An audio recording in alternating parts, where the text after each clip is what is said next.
ہے زندہ حضر امام کو ہوتا ہے.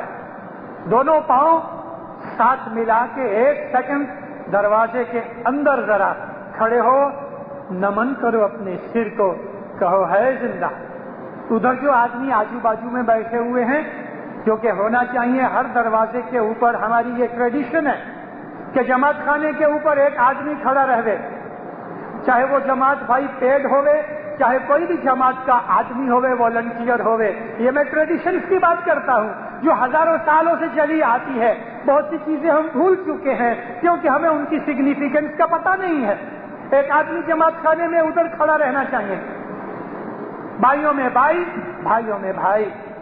جو مومن آتے ہیں اور وہ ڈکلیئر کرتے ہیں ہے زندہ, اس کا فرض یہ ہے کہ وہ جواب دے گئے قائم پایا, قائم پایا, قائم پایا. 500 آدمی آوے کہ 5000 آدمی آوے, سب کی آواز کے اوپر اس آدمی کو آواز دینی چاہیے. یہ ہماری جماعت خانے کی ٹریڈیشنز کی میں بات کرتا ہوں. ہے زندہ, قائم پایا. مانو کہ کوئی ایسی جگہ ہے یا سب سے پہلے کوئی آدمی آیا اور دروازے کے اوپر کوئی نہیں ہے, تو خود ہی کہہ دو قائم پایا. پہلے ہے زندہ کہو, پھر خود ہی بولو قائم پایا. یہ ہے زندہ کیا ہے؟ مولانا حضر امام اس جماعت خانے کے اندر, یعنی زندہ ہے میرا امام ہر وقت, اور قائم پایا یعنی یہاں اس جماعت خانے میں حاضر ناظر ہے. یہ ہم اپنے آپ کو پہلے آٹو سجیشن دیتے ہیں. یہ قسم کا آٹو سجیشن ہے. میں اپنے آپ کو خود کو کہہ رہا ہوں کہ میں جماعت خانے میں آیا ہوں, میرا امام ہمیشہ زندہ ہے اور اس جماعت خانے کے اندر حاضر موجود بیٹھا ہے. تو جب میں ایسا مانوں کہ مولانا حضر امام یہاں جماعت خانے میں حاضر بیٹھا ہے, موجود بیٹھا ہے, تو پھر میرے کو جماعت خانے میں کیسے بیہیو کرنا چاہیے؟ آپ بتاؤ.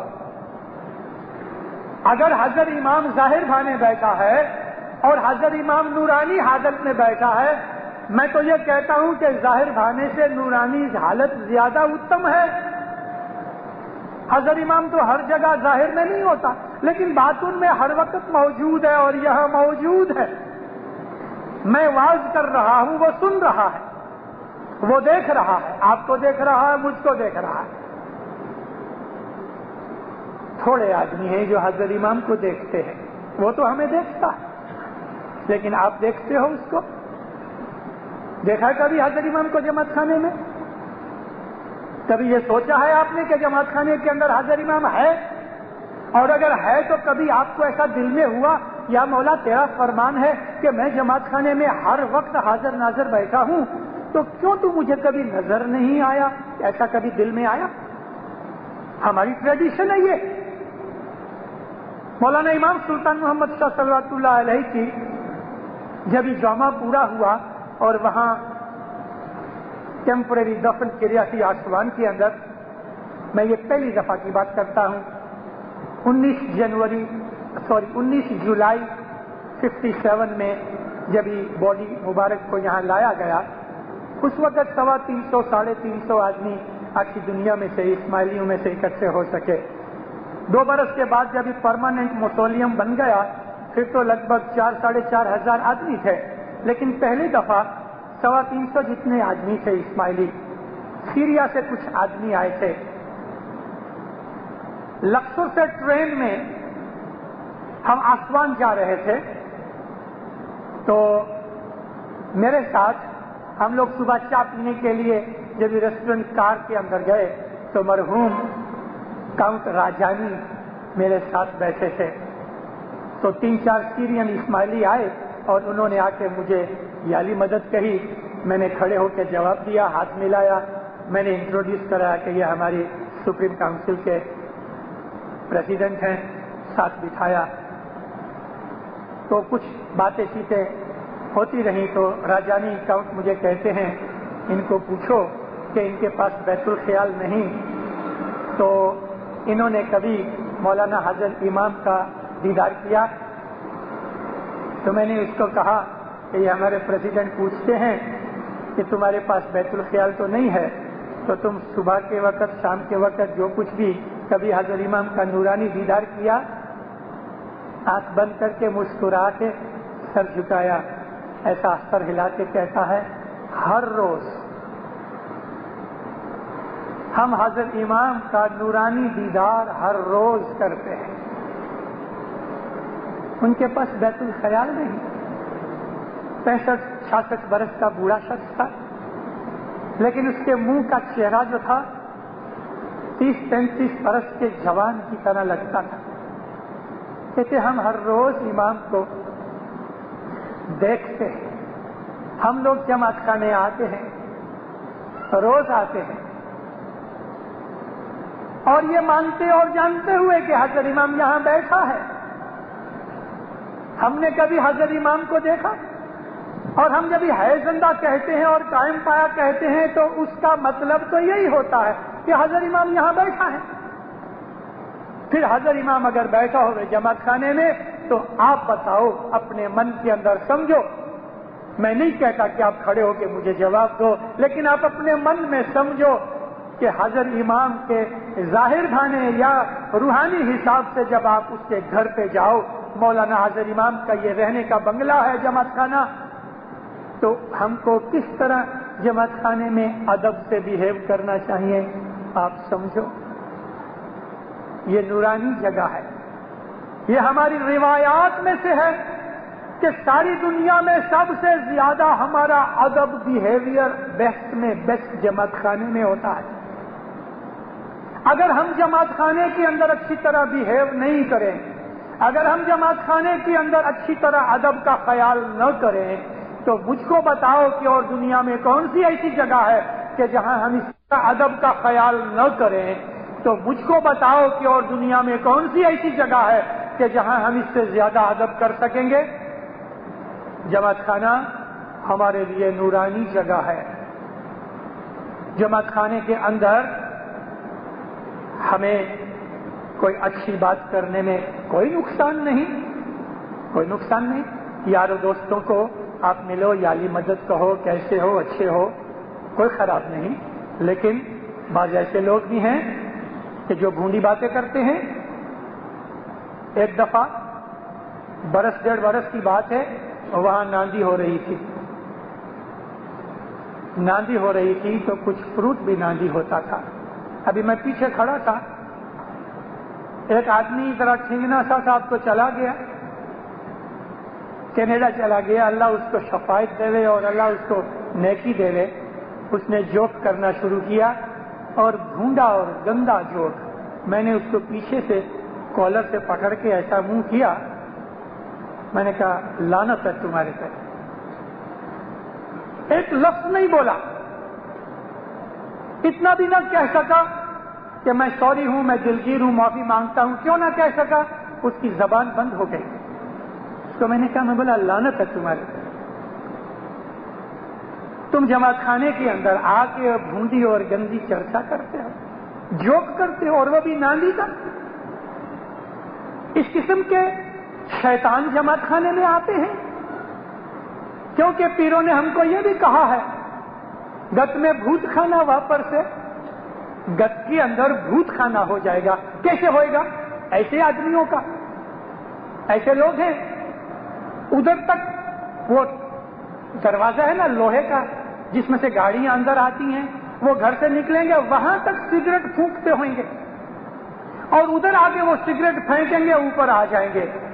جب ان کے ساتھ شیک ہینڈ کرو تو سگریٹ کی باس آتی ہے۔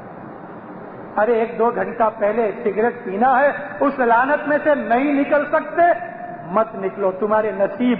لیکن 1 گھنٹہ 2 گھنٹہ پہلے اس چیز کو، اس بدی کو چھوڑ کے جماعت خانے آنے کے لیے منہ اچھی طرح سے صاف کر کے پاک صاف ہو کے آؤ۔